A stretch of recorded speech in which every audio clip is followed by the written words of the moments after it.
Welcome guys back to another video. I know this one been a long requested one already. This one is going to be about the DPF, why it gets blocked, what's the solution to that. But first let's have a look at our little improvements. We installed the hex light that was already there, but we put a frame around it. We painted the wall black like sandwich panels. There is another one, and let me turn around and show you something else as well. We got another ramp installed. This is a full rise scissor lift, so we are slowly getting there. And tomorrow, Saturday, another surprise. Like, it will be a surprise for us and for you as well on the channel. Enough of talking, now let me switch the camera. As you can see behind me on the bench, a DPF is prepared for surgery. So there is the DPF, and as you can see, this one was removed from a car which had it deleted internally as well, so it was cut open, the internals were removed, and it was altered in the software. Now let me talk about the DPF faults. There is two categories of the DPF faults. One is when the ash and the soot accumulation gets high or too high, and the other one when it triggers the frequency fault code. So the DPF does the regions too frequently, too often. Let's talk about the DPF itself, what that is. It is just a filter, as it says in the name, but it is the last part in the equation, in the combustion. So it is filtering the particulate matter so that it can't get into the atmosphere. Not giving like exact explanation, but I would say just like in a nutshell, so you can have a better understanding how it works, why it is important, and why, in our opinion, you definitely shouldn't cut it open, remove the organs of it, and then remove it from the software. So now let me get back to the two categories of the DPF problems. The first one, I will include a short clip here, what a car with a DPF fault does.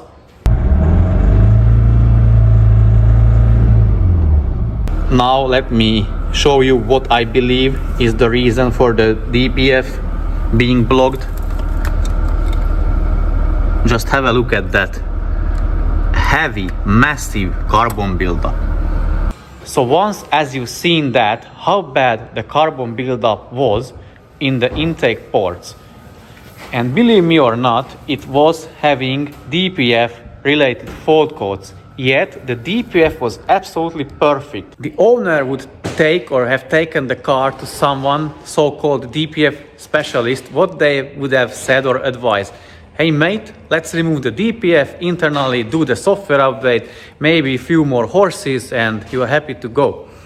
That definitely wouldn't have solved the issue, because the issue was that the intake ports were so clogged that the air couldn't get to the combustion chamber. Hence, the combustion wasn't nowhere near to perfect, meaning the air was not getting there, but the fuel was.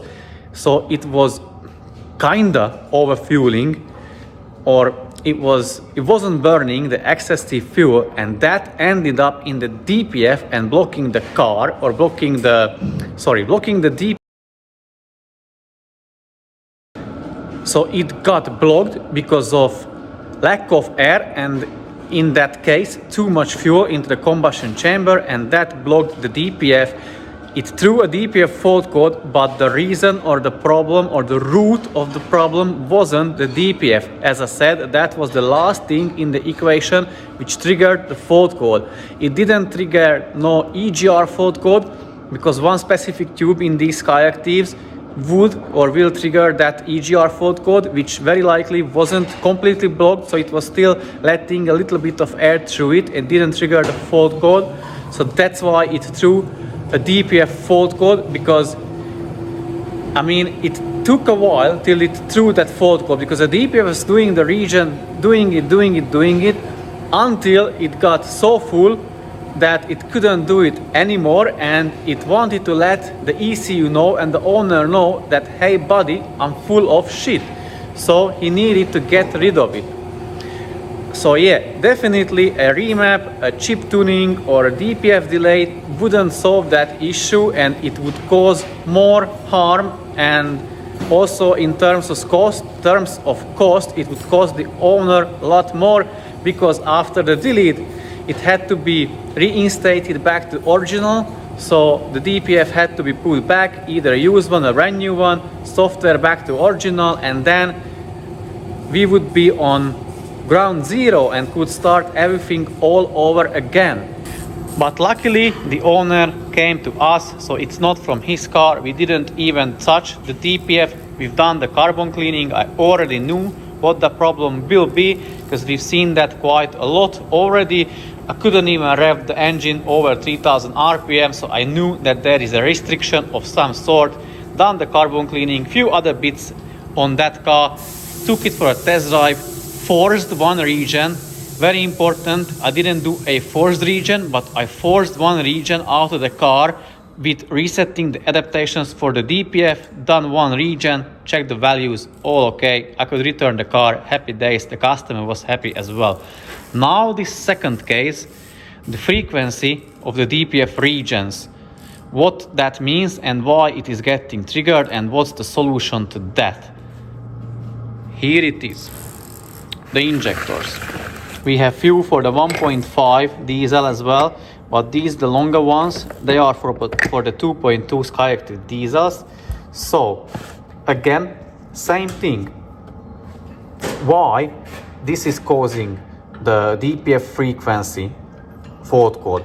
Because I can't prove and I can't exactly tell how, but the injectors go bad, and in my theory, even like testing places who they refurbish or test them, they can't test it properly for some reason, and we will find that out, because we want to send one batch of bad injectors to one of these kind of testing facilities, and we are curious about the results, how it turns out, how it comes back.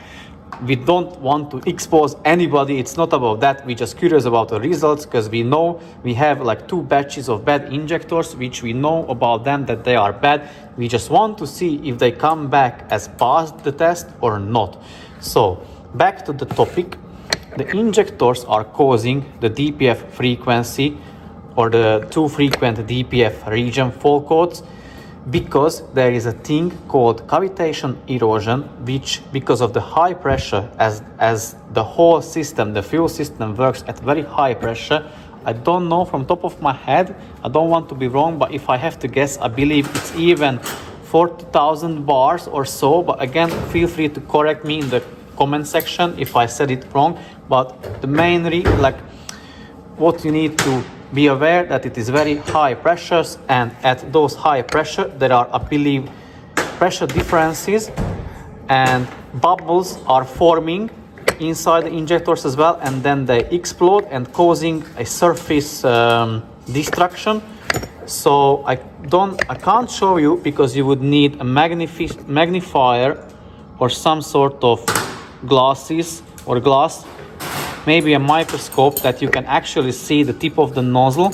But what I think, or what I believe the problem is, that the holes on the tips or on the nozzle, they are bigger than they should be because of that cavitation erosion, and hence they are overfueling. Funny thing, you can't see that in the correction factors, because the correction factor doesn't show the condition of the injector, but rather it shows the quality of the combustion. And where it happens, in my opinion, it's not happening on the idle, because the injector can correct for that, but it rather happens when the engine is at certain RPM.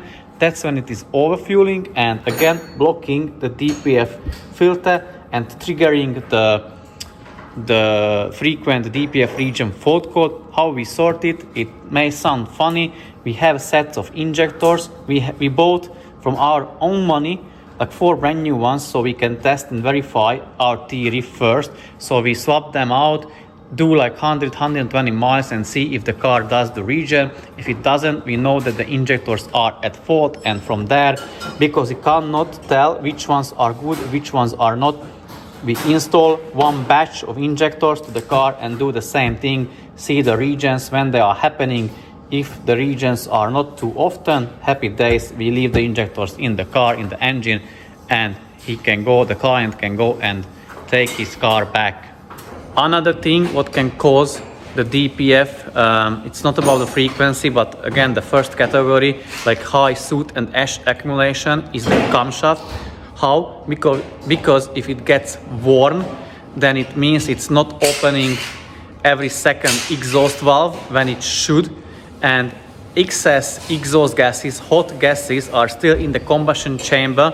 Less of a cold air can enter. Again, the quality of the combustion is worse, and the fuel is still there, so sort of overfueling happens, blocking the DPF. Again, it doesn't happen overnight, but over a long time, over accumulation of a long time.